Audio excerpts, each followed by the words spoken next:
در مصر اکثریت مردم روزه میگیرند. مسلمانان مصر از ماه شعبان و حتی از ماه رجب با اقتدا به پیامبر گرامی اسلام صلی الله علیه و سلم به استقبال این ماه پرفضلیت می روند و یک هفته یا 2 هفته قبل از حلول ماه مبارک رمضان برگزاری جشنهای این ماه را آغاز می کنند. استقبال رمضان در مصر یک سنت قدیمی است. مصریان مسلمانان شب اول ماه رمضان را شب رؤیت می نامیدند و گروهی از مردم از عصر روز قبل به صحرا می رفتند تا بتوانند هلال جدید را ببینند. در عصر آن روز بزرگان قبل با برخی از اعضای آنها و گروهی از سربازان از قلعه و اقامتگاه حکمران به سوی مجلس قاضی می رفتند و منتظر اعلام رؤیت می شدند.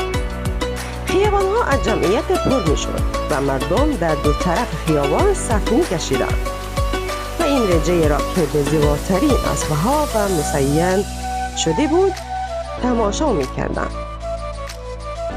هنگامی که خبر رؤیت هلال پخش می شد، یک گروه از سربازان به قلعه و دیگران به محله‌های شهر رهسپار می شدند و با صدای بلند به مردم آغاز روزه را اعلام می کردند و همه یک صدا فریاد برمی آورند: ای امت، ای بهترین مردم، روزه فرا رسید، روزه فرا رسید.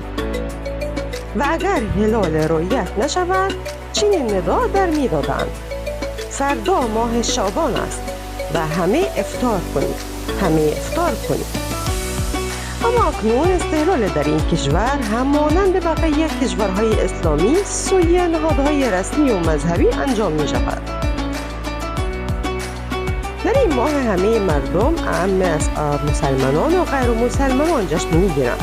در قاهره گروه‌های گوناگون جامعه با پیشینه‌های فرهنگی متفاوت جشنها و آیین‌های ویژه خود را برگزار می کنند، چرا که هر کدام به گونه خاص این ماه را میشناسند و هر کدام به اندازه خود قدر و منزلت آن را میدانند.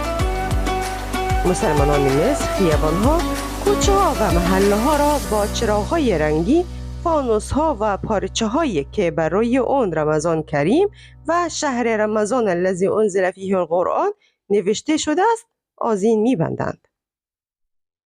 فانوس نماد رمضان در مصر اگرچه اکنون شهرهای مصر برق دارند، اما همچنان فانوس‌های رنگی نماد رمضان است.